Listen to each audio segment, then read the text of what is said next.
7টা বাজে গাড়ি লয়ে বাইরেছি, কুয়াশার লেগে গাড়ি চালাইতে পারতাছি না। এখন বাজে 8টা 10, একজন যাত্রী লয়ে আইছি, এখন পর্যন্ত কুয়াশা।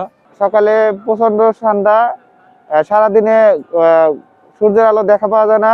মানুষজন ঘর থেকে বেরিতেছে না, প্রচুর ঠান্ডা, যাত্রী অনেক কম হইতেছে, আমাদের গাড়ি চালাইতে সমস্যা হইতেছে।